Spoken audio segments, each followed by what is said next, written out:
Et voilà, nous sommes de retour après le JT qui a été bien rendu par Rachel Massingou. Nous poursuivons en direct sur Digital Congo Télévision dans la grande matinale. Et vous avez raison de prendre rendez-vous avec nous. Nous sommes de vôtre du lundi au vendredi. Retenez que chaque mercredi, c'est un spécial grand débat où nous prenons bien soin de sculpter l'actualité dans son ensemble. On va faire un petit tour sur les médias en ligne.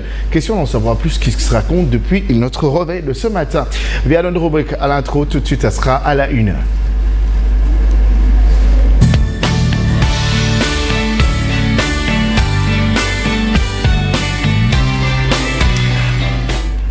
Eh bien, le tout premier article en complicité avec Galore et Popo. Tout de suite, le premier article. Eh bien, on commence dans la partie du Sud-Soudan. 10 Congolais tués dans les bombardements au Sud-Soudan. Au moins 10 ressortissants de la RDC ont trouvé la mort dimanche 4 juin dernier dans des bombardements qui ont visé un milieu universitaire, a annoncé Kinshasa, qui pointe l'armée régulière soudanaise. Ce tir mortel exécuté par l'armée régulière sur une zone occupée par les populations civiles non armées, y compris par les ressortissants étrangers, ont grièvement blessé. D'autres compatriotes a indiqué le porte-parole du gouvernement, Patrick Mouya Katemwe, qui a lu un communiqué du ministère des Affaires étrangères. On reste toujours à l'actualité, on va changer juste de chapitre. Parlons-en, l'armée accuse Salomon Kalunda de tentative de coup d'État en complicité avec le M23. Les services de renseignement militaire ont communiqué le lundi 5 juin sur le cas de Salomon Idi Kalunda, arrêté le 30 mai dernier et détenu dans le locaux de la DEMIAP. Le conseil spécial de Moïse Katumbi est d'abord accusé de détenir une arme à feu. L'affaire Bisselele, la cour d'appel de Kinshasa-Gombe se prononce ce mardi sur le renvoi de juridiction sollicité par la défense. La cour d'appel de Kinshasa-Gombe se prononce ce mardi 6 juin sur le renvoi de juridiction sollicité par la défense de Fortuna Bisselele, inculpé de trahison, atteinte à la sûreté extérieure de l'État et propagation de faux bruits. L'ancien conseiller privé du chef de l'État avait saisi la cour d'appel de Kinshasa-Gombe pour suspicion légitime de juge du tribunal de grande instance de la Gombe. N'ayant plus confiance en ce juge, il souhaite que le dossier soit transféré au TGI de Kinshasa, Kalamou. Parlons-en aussi ce matin à la Bralima qui promet d'être un modèle concernant le respect de la régulation de la sous-traitance dans les secteurs privés. Les directeurs généraux d'autorité des régulations de la sous-traitance dans les secteurs privés, ASP en sigle, Miguel Kachala, a été reçu par le directeur général de brasserie, limonaderie et malterie Bralima dans le cadre de la mission de contrôle sur l'application de règles de la sous-traitance dans différents secteurs de l'économie nationale.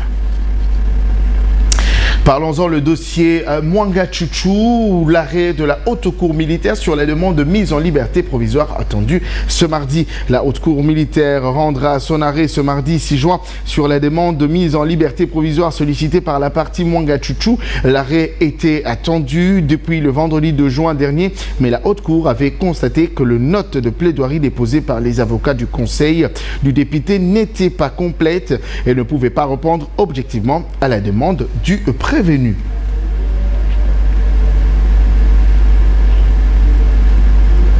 La loi sur la repartition et le projet de loi portant repartition de sièges adopté.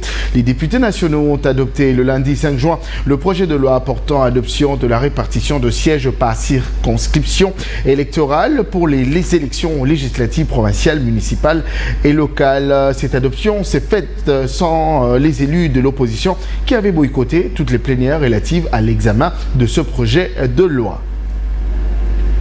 Daniel Safou, après son audition, la commission va délibérer ce mardi même du sort de Daniel Safou. D'après les députés Paulin Odiane, délégué du parti Ensemble pour la République et membre de la commission spéciale Astissier pour auditionner Daniel Safou, il a indiqué que le sort de Daniel Safou sera connu le mardi 6 juin à l'issue d'une autre réunion de la commission. Nous avons auditionné notre collègue. Demain, on va se réunir pour délibérer. Dans une commission, il y a toujours de tensions, mais tout s'est passé dans le calme, a-t-il dit à actualité.cd. Eh bien, on revient à la fondation Anne Mbougougé, femme en sigle, réputée dans des actions caritatives et sociales. Le Nord Kivu continue, bien sûr, de marquer ses empreintes aussi dans le domaine du sport. Pendant des années sans cagnotte, cette année, le championnat provincial du Nord Kivu a été, bien sûr, financièrement assisté par la fondation qui, depuis un certain temps, ne cesse de se démarquer dans plusieurs domaines. Eh bien, ce n'est tout pour l'actualité de ce matin, mais on va devoir s'y rendre dans le sud Kivu, l'incendie du camp Zaïre. Je vous laisse découvrir l'action menée par la fondation Trésor Moutiki Fondation. Eh bien, je vous laisse suivre ces images dont la population s'est exprimée en Swahili. Question de remercier ce bienfaiteur. Regardez.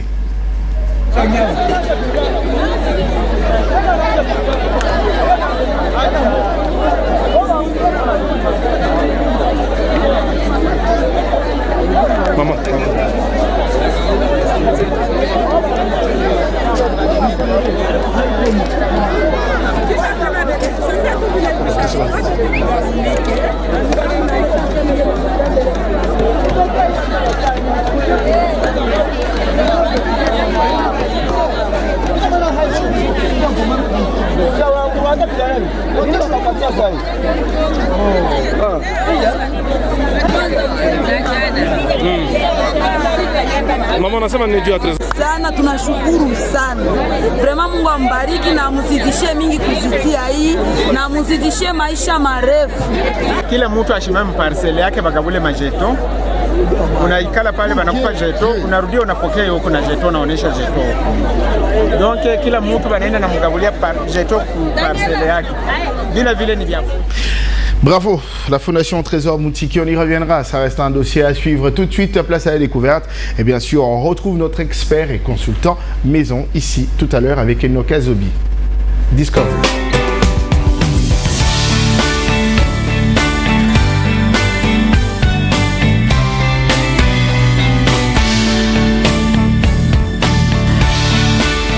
Enoch Azobi est de notre ce matin dans Discovery. Qu'est-ce qu'il nous rapporte? Hier, on a parlé de notre Tour Eiffel, c'est l'échangeur. Et aujourd'hui, qu'est-ce que tu nous ramènes? Est-ce qu'on reste dans ces mêmes optiques ou soit encore on va devoir visiter un autre coin de Kinshasa? Bienvenue Enoch, bonjour.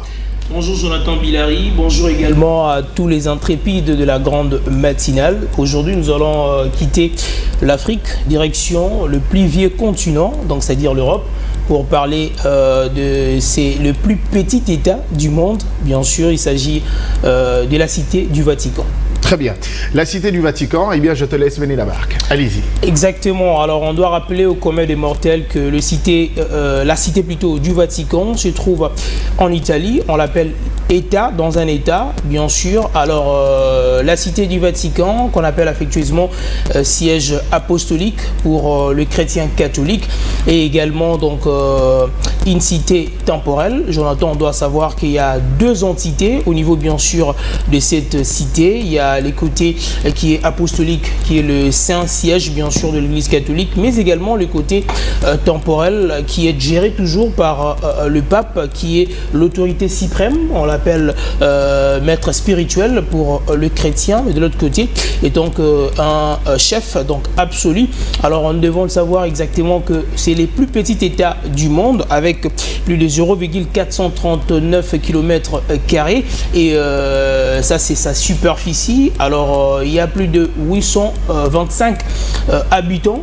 Les personnes qui habitent justement cette cité sont les 104 gardes suisses qui sont appelés les gardes suisses pontificales qui sont là pour sécuriser donc la Cité du Vatican, mais également la sécurité du pape. Et nous avons également les 17 cardinaux qui habitent aussi la Cité du Vatican. Et il y a 53 autres cardinaux qui sont non résidents, mais qui viennent tout simplement à la Cité du Vatican pour étudier par moment ou pour passer des célébrations eucharistiques. Et nous devons savoir, pour arriver aux Cité du Vatican, vous n'avez pas besoin du visa, Jonathan. Et c'est tout simplement, vous avez votre passeport, vous avez les visas Schengen, ou le visa de l'Italie, Vous arrivez à la capitale romaine, directement vous vous dirigez à la cité du Vatican grâce à un bus ou un train pour y accéder. Alors on l'appelle également la Stato della Cittadella Vaticano, donc là c'est au niveau de l'Italie. Alors nous devons aussi savoir, lorsque vous arrivez là-bas à la cité du Vatican, vous allez retrouver Basilique Saint-Pierre, on va retrouver également la chapelle Sixtine et le musée du Vatican qui attire énormément de monde dans la cité du Vatican, qui regorge aussi beaucoup d'argent. Jonathan, hier on a quand même failli donc parler de la tour de l'échangeur qui est abandonnée à leur propre triste sort. Donc les gens ne s'intéressent même pas à ça, alors que nous voyons dans les autres horizons, comme on parle du Vatican, l'argent donc permet exactement à cette cité de vivre et de voir aussi des belles constructions comme nous venons de voir tout à l'heure en image. Très bien. Alors vous avez quand même une idée claire sur cette cité du Vatican où plusieurs touristes y vont d'ailleurs. Eh bien, ça te tenterait d'aller visiter aussi prochainement ou pas? Nous irons ensemble. Il y a de ceux qui ne savent pas que c'est considéré comme un État. Exactement. C'est pourquoi à l'arrivée du pape François ici, il a été reçu à double casquette, mais aussi comme le représentant légal du Vatican, mais aussi d'un autre côté comme le père et chef spirituel de l'Église catholique dans son ensemble. Et nos Kazobi, je pense que ça n'est tout pour aujourd'hui quand même. Ouais, ça n'est tout pour aujourd'hui. Donc on se retrouve, je pense, la semaine prochaine. Demain.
Vous célébrez votre anniversaire aujourd'hui, eh bien c'est votre jour. Nous vous souhaitons tout ce qu'il y a de mieux ici sur Terre. Eh bien, c'est plus simple à faire. Il y a ce numéro que juste affiché au bas de vos écrans. N'hésitez pas à nous laisser vos photos à un petit nom et nous on prend bien soin de le diffuser ici et de le partager avec vous, nos fidèles téléspectateurs. Vous êtes très habitués de ce programme. Retenez que nous sommes de vous du lundi au vendredi. C'est vrai que le lundi, mardi, c'est avec moi. Le mercredi, vous avez plusieurs visages qui accompagnent le grand débat. Si ce n'est pas Nathalie Locolé, c'est Nancy Moutoutou du Soit encore. Il y a ma personne qui revient. Le jeudi et le vendredi, eh bien, c'est le week-end qui s'annonce chaudement en couleur avec Didier Chéri. C'est un plaisir d'être de vôtre ce matin et surtout de partager l'actualité en votre compagnie. On se retrouve demain dans le grand débat avec les invités détails. Nous parlerons actualité et n'hésitez pas de recharger votre compte et de le garder bien et n'hésitez pas de participer avec nous. Merci de bien prendre soin de vous et bonne suite de programme sur Digital Congo, la télévision numérique. Ciao, ciao.